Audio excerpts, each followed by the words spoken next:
Bom dia, despertos. Rodolfo Camilo aqui com o Devocional Despertar, o seu encontro diário com a presença e com o reino de Deus, amém? Falando com você hoje sobre É Tudo Sobre Ele, é tudo sobre Ele.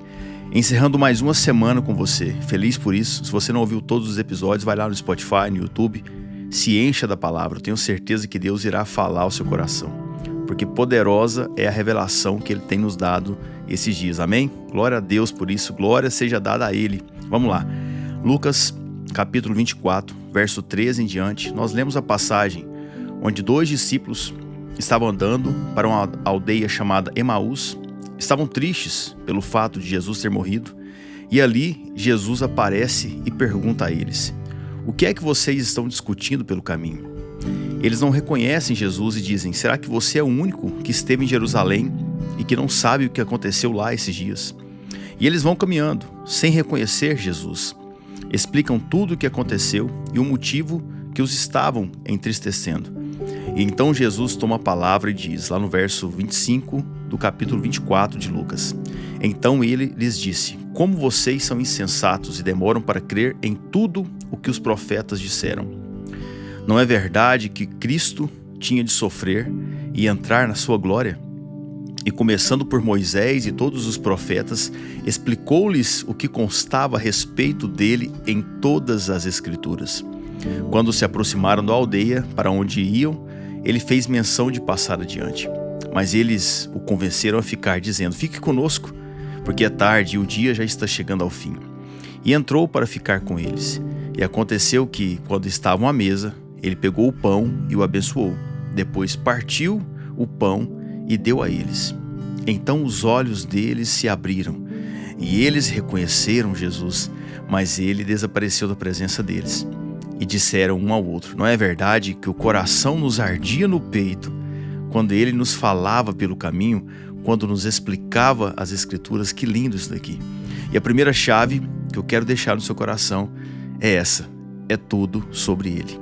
É tudo sobre ele. O que Jesus estava querendo dizer é que eles precisavam olhar para o que havia se cumprido ali, o que havia sido dito nas Escrituras ao longo dos anos, e ali naquele tempo estava se cumprindo. O que Jesus estava dizendo é que tudo nas Escrituras sempre foi sobre ele. Sim, é tudo sobre ele. Ele é a lente pela qual devemos olhar as Escrituras. Ele estava lá desde o início, ele está profetizado, retratado e tipificado em cada livro da Bíblia. Em Gênesis era o verbo e também o cordeiro do sacrifício quando Abraão subiu com seu filho Isaque para o monte. Em Êxodo é o cordeiro da Páscoa, o maná que caiu do céu e também a rocha ferida. Em Levítico, o sumo sacerdote. Em Rute, o resgatador. Em Salmos é o bom pastor, o justo sofredor. Em Provérbios é a própria sabedoria. Em Isaías, o servo sofredor, mas também o príncipe da paz, maravilhoso conselheiro. Em Daniel, o quarto homem na fornalha. Em Hebreus, o mediador da nova aliança. Em Apocalipse, o alfa, o ômega, o princípio e o fim. Nós poderíamos ficar o dia inteiro falando sobre isso, mas é tudo sobre ele. Não é sobre mim, não é sobre você, é sobre ele. Ele é tudo o que importa e o que deve importar na sua vida. A sua vida, a minha vida, precisa ser uma expressão de amor a ele. Só assim ela será preenchida, só assim o vazio será preenchido. Então nós podemos em alguns momentos da vida andar sem alegria, tristes pelo caminho, sim.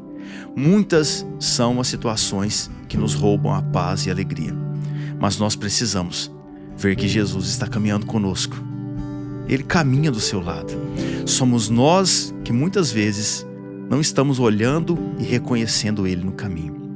E o melhor é que Ele fala ao longo do caminho e o coração nos arde enquanto Ele fala. Você só precisa parar para ouvi-lo. Pare um pouco, diminua o ritmo da sua vida. Talvez nesse devocional, nessa mensagem que você está ouvindo, Deus quer falar algo com você. Então mesmo que você esteja escutando pelo celular, deixe o celular com volume um pouco mais alto, mas um pouco distante de você, para que você não se distraia com as mensagens, sabe? E quando terminar, tire um tempo de oração. Deixe que Ele fale diretamente ao seu coração. A segunda chave: Ele é o pão da vida. Ele é o pão da vida. Verso 30, e aconteceu que quando estavam à mesa, ele pegou o pão e abençoou, depois o partiu e deu a eles. Então os olhos deles se abriram e eles reconheceram Jesus. Veja, Jesus estava ali com eles o tempo todo, mas só quando partiu o pão é que os olhos deles foram abertos e eles o reconheceram. Agora entenda algo, Jesus é o pão da vida. Ele mesmo declarou isso quando estava reunido com alguns dos seus discípulos. João capítulo 6, verso 32. Jesus lhes disse, em verdade lhes digo, que não foi Moisés quem deu o pão do céu para vocês. Quem lhes dá o verdadeiro pão do céu é meu Pai. Então lhe disseram, Senhor, dê-nos sempre desse pão. Jesus respondeu, eu sou o pão da vida. Quem vem a mim jamais terá fome, quem crê em mim jamais terá sede. Porém, eu já disse que vocês não creem, embora estejam me vendo. Veja isso. Todo aquele que o Pai me dá, esse virá a mim. E o que vem a mim, de modo nenhum lançarei fora, porque eu desci do céu, não para fazer a minha própria vontade, mas a vontade daquele que me enviou.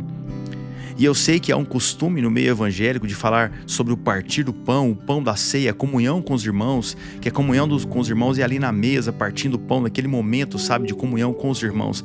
Mas fato é que a maioria das pessoas não entendeu o que é isso.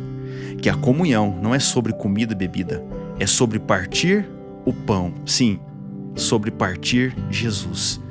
Partir no sentido de compartilhar.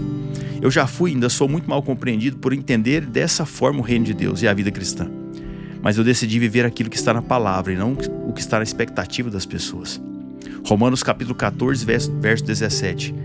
Porque o reino de Deus não é comida nem bebida, mas justiça, paz e alegria no Espírito Santo. Então entenda algo. A verdadeira e nobre comunhão de um cristão genuíno está no quanto ele compartilha Jesus com as pessoas às quais ele se relaciona. Vou repetir para você. A verdadeira e nobre comunhão de um cristão genuíno está no quanto ele compartilha Jesus com as pessoas às quais ele se relaciona. E você só irá conseguir cumprir isso se você se alimentar dele, da palavra, se encher.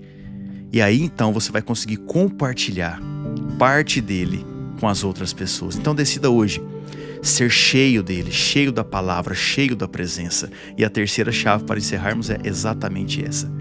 Seja cheio da presença de Deus. Entenda algo.